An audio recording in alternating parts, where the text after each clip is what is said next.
నమస్తే అండి. నా పేరు ఆదిలక్ష్మి. నేను రాజేంద్ర నగర్, హైదరాబాద్ రాజేంద్ర నగర్లో ఉంటానండి.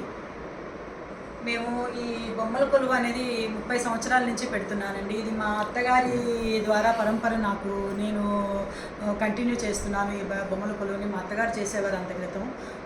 ఈ బొమ్మల కొలువు అసలు ఎందుకు పెట్టాలి, బొమ్మల కొలువుకి దసరాకి ఏంటి సంబంధం అనుకుంటే ఒక చిన్న స్టోరీని తెలుసుకోవాల్సి ఉంటుందండి. మనం ముఖ్యంగా మనకి భాద్రపద మాసం కృష్ణపాడ్యం మొదలుకొని మహాలయ పక్షాలు స్టార్ట్ అవుతాయండి.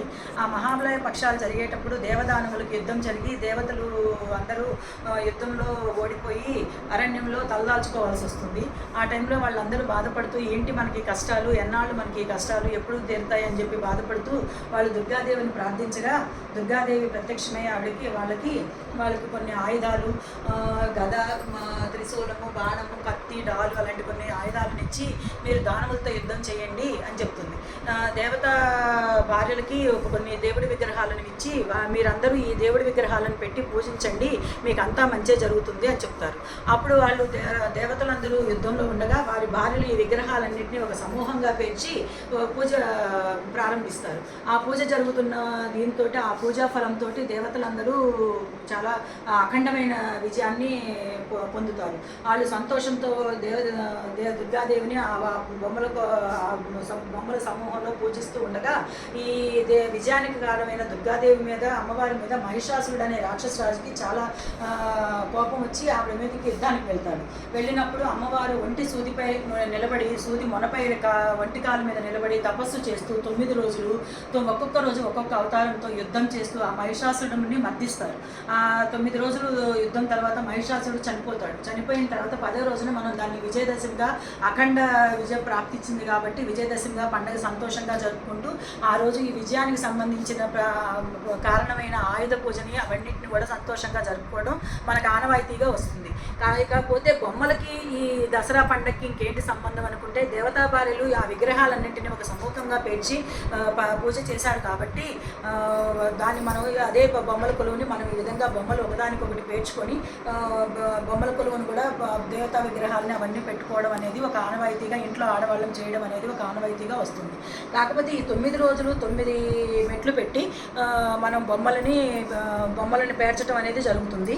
మనము మొదటి 2 మెట్లు చూసుకుంటే మనకి దేవతామూర్తుల విగ్రహాలకి కేటాయించాము. ఆ 2 మెట్లకి దేవతామూర్తులు అంటే సాత్విక గుణానికి సంబంధించినవి, తర్వాత క్షత్రియులకు కేటాయించబడినవి. ఆ క్షత్రియులకు సంబంధించినవి తామస గుణానికి సంబంధించినవి. మిగతా మెట్ల ద్వారాను మిగతా మనం చేతి వృత్తుల బొమ్మలు అంటే ఏటికొప్ప బొమ్మలు, తర్వాత కొండపల్లి బొమ్మలు, చెక్క బొమ్మలు, ఇంకా రకరకాల ఈ రోజుల్లో వస్తున్నవి రకరకాల మట్టి బొమ్మలు, వాటన్నిటిని కూడా పెట్టి మన ఇతిహాసాల గురించి, మన చరిత్రల గురించి, మన వివిధ రకాల జాతుల జీవన శైలి గురించి వాటన్నిటికీ ఈ తరానికి చెప్పే విధంగా రోజు రోజుకి బొమ్మల కొలువు అనేది చేయించుకోవడం జరుగుతుందండి. ఇక నేను ఈ బొమ్మల కొలువులో వచ్చేసరికి మొదటి మెట్టులో శ్రీకృష్ణుని లీలను పొందుపరచడం జరిగింది. మొదట శ్రీకృష్ణుడి జననం ఎలా జరిగింది, శ్రీకృష్ణుడు కంసుడు చంపేస్తాడని చెప్పని అబ్బాయి కాదు అమ్మాయి పుట్టింది అని చెప్పి వసుదేవుడు నదిని దాటిస్తున్నప్పుడు ఏం జరిగింది అనే విషయం గురించి పొందుపరచడం జరిగింది. తర్వాత బృందావనంలో శ్రీకృష్ణుడి బాల్యం ఎలా గడిచింది, స్నేహితులతో ఎలా పశువుల కాపరిగా, గోకాపరిగా ఎలా ఉన్నాడు, స్నేహితులతో ఎలా ఆడుకున్నాడు, తర్వాత గోవర్ధన గిరిదారి ఎలా అయ్యాడు, తర్వాత మన్ను తిన్నప్పుడు రోలుకి కట్టేస్తే విశ్వరూపాన్ని ఎలా చూపించాడు, కాళీయ మర్దనం ఎలా చేశాడు అనే దాని గురించి పొందుపరచడం జరిగింది. అలాగే లక్ష్మీనారాయణ మూర్తుల్ని పొందుపరచడం జరిగింది. తర్వాత శ్రీకృష్ణ తులాభారము, గోపికా వస్త్రాపహరణము, రాధా గోపాలము, పూతన వధ, తర్వాత బకాయి వధ, తర్వాత కంసవధ అనేవి పొందుపరచడం జరిగింది. ఆ తర్వాత మిగతా 3వ మెట్టు దగ్గరికి వచ్చేసరికి రామాయణాన్ని పొందుపరచడం జరిగింది.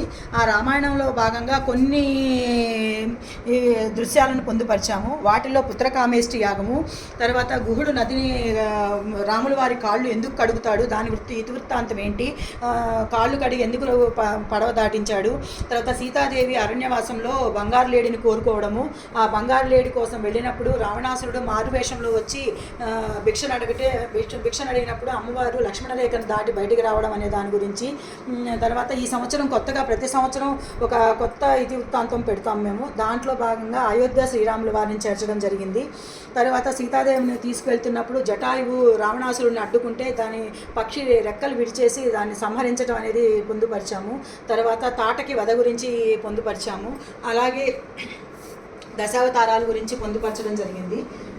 తర్వాత రాములు వారు ఎంగిలి పండ్లు నిరి శబరిని ఎలా అనుగ్రహించారు, సుందరాకాండ ఏంటి, ఆంజనేయులు వారు సీతాదేవికి అంగుళీకి మెచ్చి ఆమె చూడమని తీసుకెళ్లి రాముల వారికి ఇచ్చి వారి మనసును సుందరం చేసిన సుందరాకాండ గురించి పొందుపరచడం జరిగింది. తర్వాత వాలి వధ, అన్నదమ్ములైన వాలి సిగ్గురువుల వధ గురించి వాళ్ళ జీవిత చరిత్ర గురించి పొందుపరచడం జరిగింది. తర్వాత లక్ష్మణుడు మూర్ఛిల్లినప్పుడు ఆంజనేయులు సంజీవిని పర్వతం తీసుకురావడం గురించి పొందుపరచడం జరిగింది. తర్వాత వానర సైన్యం సహాయంతో వారధి నిర్మించి లంకా ప్రవేశం ఎలా జరిగింది అనే దాని గురించి పొందుపరచడం జరిగింది. తర్వాత రావణ దర్బారులో ఆంజనేయులకు అవమానం జరిగి ఆసనం కూడా ఇవ్వనప్పుడు ఆంజనేయులు వారు తన తోకనే ఆసనంగా అసురుడు ఆసనం కంటే కూడా ఎత్తులో పెట్టుకొని కూర్చోవడం జరిగి తర్వాత లంకాదహనం చేయడం అనే దాని గురించి ఇతివృత్తాంతం పెట్టాము. తర్వాత శ్రీరాములు వారి పట్టాభిషేకం పొందుపరచడం జరిగింది. అలాగే ఈ పక్కకు వచ్చేసరికి మహాభారతాన్ని పొందుపరిచాము. ఈ మహాభారతంలో కొన్ని దృశ్యాలను పొందుపరచడం జరిగింది. మాకు అవైలబిలిటీలో ఉండి మాకు స్థలాభావంతో ఉన్న స్థలంలోనే కొన్ని దృశ్యాలను మాత్రమే పొందుపరచగలిగాము. అందులో కర్ణుడి జననం ఎట్లా జరిగింది, తర్వాత అర్జునుడి విలువిద్య ఎలాంటి కఠోర విలువిద్య, ఆయన విలువిద్య నైపుణ్యం ఎలాంటిది అనే దాని గురించి ఒక ఇతివృత్తాంతం జరిగింది. తర్వాత ఇక్కడ శకుని ధర్మరాజు పాచికలు ఆడడము, ధర్నాన్ని ఎలా పోగొట్టుకున్నాడు, వాళ్ళందరూ కూడా ఎలాంటి కష్టాలు పడ్డారు అనే దాని గురించి శకుని జూదం గురించి పొందుపరిచాము. తర్వాత భీమునికి గర్వభంగం ఎలా జరిగింది,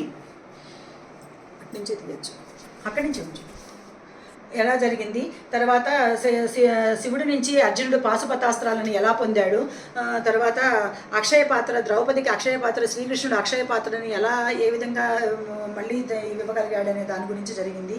తర్వాత పాండవుల అజ్ఞాతవాసం విరాట్ రాజు పర్వంలో ఎవరు ఏ అవతారంలో అజ్ఞాతంలో ఉండి వాళ్ళు ఎలాంటి ఇది చేశారు అనే దాని గురించి ఒక చిన్న ఇతివృత్తాంతం పొందుపరచడం జరిగింది.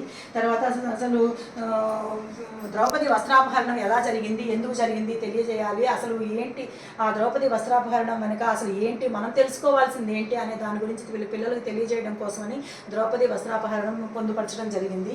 తర్వాత అరణ్యవాసం అజ్ఞాతవాసం అయిపోయిన తర్వాత శ్రీకృష్ణులు వారు పాండవులకు వారి రాజ్యం వాళ్ళకి ఇవ్వవలసిందిగా రాయబారానికి వెళ్ళి అడగడం జరిగింది. ఆ రాయబార దృశ్యాన్ని మేము పొందుపరచడం జరిగింది. తరువాత వరపుత్రుడైన భీష్మాచార్యులు వారు తన మరణాన్ని ఎలా ఆపుకున్నారు, ఉత్తరాయణ పుణ్యకాలం వరకు ఎందుకు ఆపుకోవాల్సి వచ్చింది, ఆయన అమ్ముల పదపై ఎందుకు ఉండవలసి వచ్చింది అనే చిన్న ఇతివృత్తాంతాన్ని ఇక్కడ పొందుపరచడం జరిగింది. అలాగే ఈ సంవత్సరం మహాభారతానికి వచ్చేసరికి ఒక నూతన దృశ్యాన్ని మేము ఇక్కడ పొందుపరిచాము. అది అర్జునుడు మత్స్యయంత్రాన్ని ఎలా కొట్టాడు, దానివల్ల ఆ ద్రౌపది వివాహం ఎలా జరిగింది అనే ఒక ఇతివృత్తాంతాన్ని ఇక్కడ పొందుపరిచాము. తర్వాత అవే కాకుండా కొన్ని పిల్లలకి నీతి కథలను కూడా బోధిస్తే బాగుంటుంది అనే ఉద్దేశంతో హానెస్టీ అనేది ఎంత విధంగా నీతి ధర్మం అనేది దాని మీద అది ఎంతవరకు మనకు ఉపయోగపడుతుంది, లైఫ్లో ఎలాంటి ఉపయోగాలు ఉంటాయనేది పిల్లలు పొందుపరచడానికి ఒక కట్టెలు కొట్టేవాడి జీవిత ఇతివృత్తాన్ని ఇక్కడ పొందుపరచడం జరిగింది. తర్వాత భక్త ప్రహ్లాదుడు ఎంతటి భక్తితో ఉన్నాడు, తర్వాత నరసింహ స్వామి ఎలా స్తంభం బద్దలు కొట్టుకొని బయటకు వచ్చాడు, ఎందెందు గత వెతికిన అందంది అనే ఒక పద్యం మనం అందరం పిల్లలకు చదువుకుంటూనే ఉంటారు.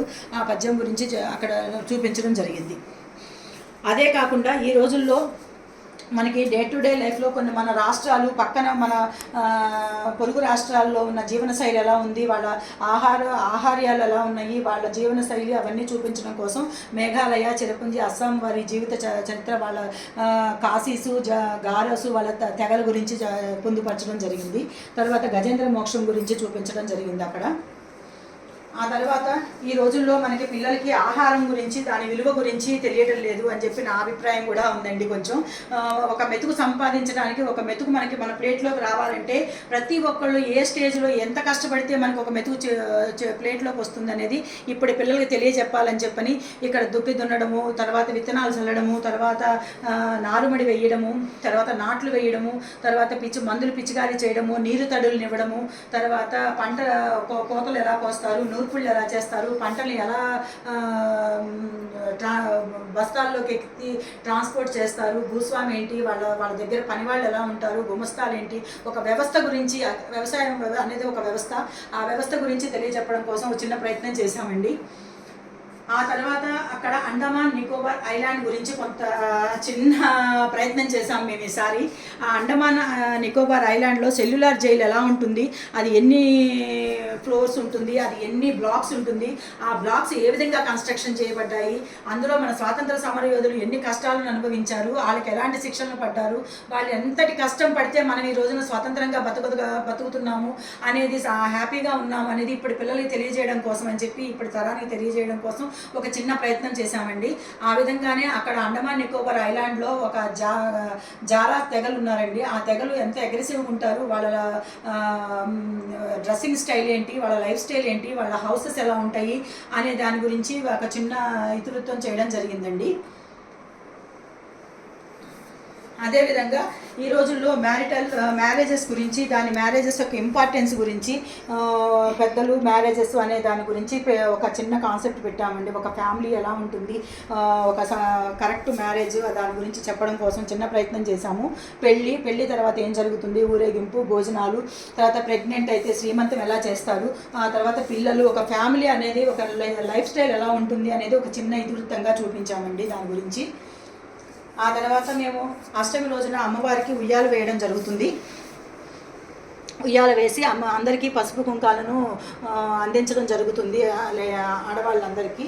అదేవిధంగా ఒక చిన్న తెప్పోత్సవాన్ని కూడా చిన్న బొమ్మల రూపంలో ప్రయత్నం చేశామండి. దీన్ని కూడా అందరూ ఆదరించారు బాగా.